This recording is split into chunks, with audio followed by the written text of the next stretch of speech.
Antonio Puerta, August 25th, 2007. It's the opening day of the La Liga season in Spain. A packed stadium in Seville, the air electric with anticipation. On the field is 22-year-old Antonio Puerta, a hometown hero, a rising star for Sevilla FC. He's already a cult legend, having scored the winning goal that sent them to their first ever UEFA Cup final the year before. He's at the peak of his physical powers. Or so everyone thought. Around the 35th minute of the match, the cameras catch him jogging back. And then he just slows down. He bends over, puts his hands on his knees, and collapses onto the turf. It's a shocking moment. The game stops. His teammates rush to his side, panic etched on their faces. Medical staff sprint onto the field. For a few terrifying moments, he's in cardiac arrest. They use a defibrillator, they perform CPR, and somehow, they bring him back. He even manages to walk off the field, leaning on the staff, looking dazed but alive. The crowd applauds, relieved. It looks like the crisis is over, but it wasn't. In the locker room, out of sight of the cameras, he collapsed again. And again. He suffered a series of cascading cardiac arrests. He was rushed to the hospital and placed on life support, but the damage was done. The repeated arrests had starved his brain of oxygen, causing irreversible damage. 3 days later, Antonio Puerta was pronounced dead. The autopsy revealed a hidden genetic time bomb, arrhythmogenic right ventricular dysplasia, a rare heart condition that causes scar tissue to build up in the heart muscle, leading to fatal arrhythmias.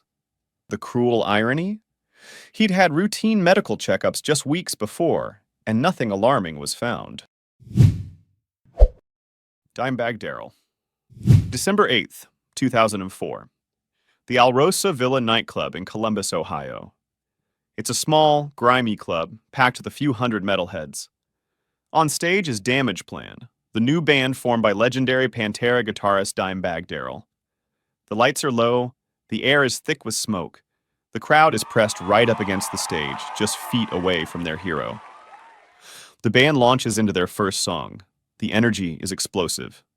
And then, from the side of the stage, a figure emerges. A man in a hooded sweatshirt, moving with a chilling purpose. He walks straight towards Dimebag, raises a 9mm Beretta, and opens fire. Point-blank range. One shot hits Dimebag in the head. He's killed instantly. But the gunman, a deranged ex-Marine named Nathan Gale, doesn't stop. He keeps firing. He kills Nathan Bray, a fan who tried to tackle him, Aaron Houck, a club employee, and Jeff Thompson, the band's head of security. It's absolute chaos. Screaming, panic, people diving for cover. Gale grabs a hostage, the band's drum tech, John "Cat" Brooks, putting the gun to his head. The first police officer on the scene, James Niggemeyer, comes in through a back door. He sees Gale with the hostage, raises his shotgun, and with a single, perfectly aimed shot, ends the rampage. The motive? Gale was a paranoid schizophrenic, obsessed with Pantera. He blamed Dimebag for the band's breakup and believed the guitarist was stealing his thoughts. It was a senseless, brutal act of violence that stole one of metal's most beloved and influential figures, right in the middle of doing what he loved, in front of the fans who adored him. Chuck Hughes. October 24th, 1971. Tiger Stadium, Detroit. The Lions are playing the Chicago Bears. It's late in the fourth quarter. 28-year-old wide receiver Chuck Hughes is in the game, a reserve player getting some action. He runs a route, catches a pass for 32 yards, and takes a hard, but routine, hit. He gets up, jogs back to the huddle. A few plays later, he's jogging back to the huddle again. And then, he just clutches his chest and collapses to the ground, face down, near the 15-yard line. At first, nobody realizes the gravity of the situation. Players think he's faking an injury to stop the clock. But one man on the field knows something is terribly wrong. Bears linebacker Dick Butkus, one of the most feared men in the NFL, starts waving frantically, desperately to the sidelines for medical help. The stadium goes silent. Medical staff rush onto the field. They start CPR right there on the turf. His wife Sharon is in the stands, watching in horror as her husband lies motionless. He's rushed to the hospital, but it's too late. Chuck Hughes is pronounced dead. He remains the only NFL player to die on the field during a game. The autopsy revealed the cause: a massive heart attack. One of his coronary arteries was 75% blocked by advanced, undiagnosed atherosclerosis. The hit he took on the previous play likely jarred a blood clot loose, which then completely blocked the artery, triggering the fatal attack. Tommy Cooper. Tommy Cooper was a British comedy legend, a giant of a man, famous for his red fez and his deliberately bungled magic tricks.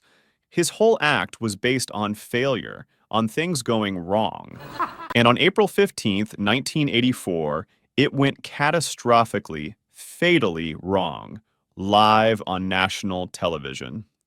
He was performing on the variety show Live from Her Majesty's. Millions were watching at home. His act involved him pulling various items from a large gown. His assistant had just handed him a prop. He was halfway through a sentence, and then he just slumped. He slowly slid down, his back against the curtain, and sat on the stage. The audience roared with laughter. They thought it was part of the act, a classic Tommy Cooper pratfall, the perfect, hilarious end to a trick. But backstage, there was no laughter. The production crew knew something was terribly wrong. The show's director, watching on the monitors, saw his eyes were closed. He made the split-second decision to cut to a commercial break. While the ads were running, the crew rushed onto the stage, dragged Cooper behind the curtain, and desperately tried to revive him. It was no use. He had suffered a massive heart attack. He was pronounced dead on arrival at the hospital. The viewers at home saw their favorite comedian collapse, and they laughed. They had no idea they were watching a man die. Owen Hart. May 23rd, 1999. The Kemper Arena in Kansas City is packed with over 16,000 wrestling fans for the WWF pay-per-view Over the Edge. Millions more are watching at home. Owen Hart, performing as his superhero alter ego, the Blue Blazer, is scheduled to make a dramatic entrance, descending from the rafters 78 feet above the ring.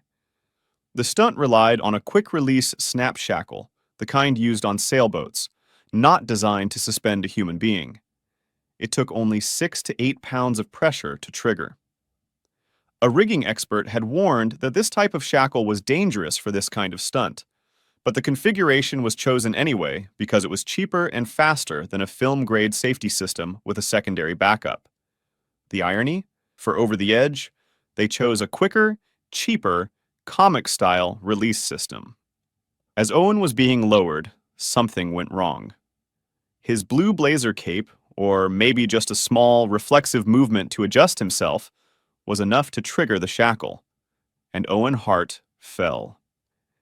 He plunged roughly 80 feet, reaching an estimated speed of 50 miles per hour at impact. He didn't land flat on the canvas. He hit the top rope chest first, about a foot from the turnbuckle, before his body slammed into the ring. The TV broadcast was on a pre-taped segment, so the fall itself wasn't shown to viewers at home. But the 16,000 fans in the arena saw it all. Medical experts estimated he lost consciousness within 8 to 15 seconds of impact and died within minutes from blood loss and cardiac arrest. There was no realistic scenario in which he could have been saved. Owen was rushed to Truman Medical Center. 13 minutes after arrival, doctors stopped their efforts. At 8:12 p.m., roughly 33 minutes after the fall, Owen Hart was pronounced dead. In a decision that remains controversial to this day, the WWE chose to continue the show. The wrestlers who had to perform after him did so in a ring where their friend had just died. His wife, Martha Hart, filed a wrongful death lawsuit against the WWF. In 2000, a settlement of approximately $18 million was approved, $10 million for Martha, $3 million for each of their two children, and $2 million for his parents. She used part of that money to establish the Owen Hart Foundation, which helps the working poor in Calgary. WWE later sued the manufacturer of the snap shackle, Lumar Ltd., and received millions more in a separate settlement. Court documents confirmed the shackle was never certified for human suspension. Ray Chapman. Ray Chapman. August 16, 1920. The Polo Grounds in New York.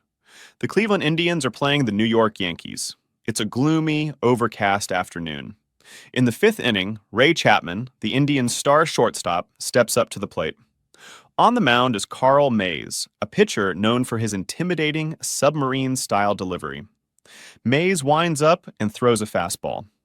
In 1920, the baseballs weren't pristine white orbs. They were used for entire games, becoming scuffed, dirty, and dark. In the fading light of the afternoon, the ball was almost invisible. Chapman never moved. The ball struck him on the left side of the head with a sickening crack. The sound was so loud that Mays, thinking it had hit the bat, fielded the ball and threw it to first base. But Chapman didn't run. He collapsed to the ground, blood pouring from his ear. He managed to get to his feet and even tried to walk off the field, but he collapsed again before reaching the dugout. He was rushed to the hospital, where surgeons performed an emergency operation to relieve the pressure on his brain. But the damage was too severe. His skull was fractured in multiple places. 12 hours after being hit, Ray Chapman died. He remains the only Major League Baseball player to be killed by a pitch during a game. His death led to immediate changes. The league began to mandate that umpires replace dirty, scuffed baseballs. And while it took decades, his death was the first tragic step on the long road to the mandatory use of batting helmets. Wouter Weylandt. The Giro d'Italia is one of the most beautiful and brutal races in professional cycling, and on May 9, 2011, it showed its deadliest side. It was stage 3. The riders were on the treacherous descent of the Passo del Bocco. Wouter Weylandt, a 26-year-old Belgian sprinter, was near the back of the main group, traveling at around 50 miles per hour. He glanced back over his left shoulder, maybe to check on other riders. It was a split-second loss of concentration. But on a narrow, winding mountain road, a split second is all it takes. His left pedal clipped a low stone wall at the side of the road. The impact launched him from his bike. He flew through the air and crashed face first into the asphalt and another wall about 65 feet down the road. The scene was horrific. The Giro's on-site doctor, Giovanni Tredici, was one of the first to arrive. He described it in chilling detail. A basal skull fracture, facial bones shattered, massive blood loss. Weylandt's heart had stopped on impact. For 45 minutes, the medical team performed CPR. They administered adrenaline. They did everything they could. But it was hopeless. He was pronounced dead at the scene, his body lying on the road as a helicopter landed nearby. The next day, the race was neutralized. The entire peloton rode together in a slow, silent procession, a tribute to their fallen colleague. Weylandt's teammates and his best friend, Tyler Farrar, crossed the finish line together, arm in arm, their faces streaked with tears. It was a heartbreaking display of solidarity in the face of a sport's ultimate tragedy.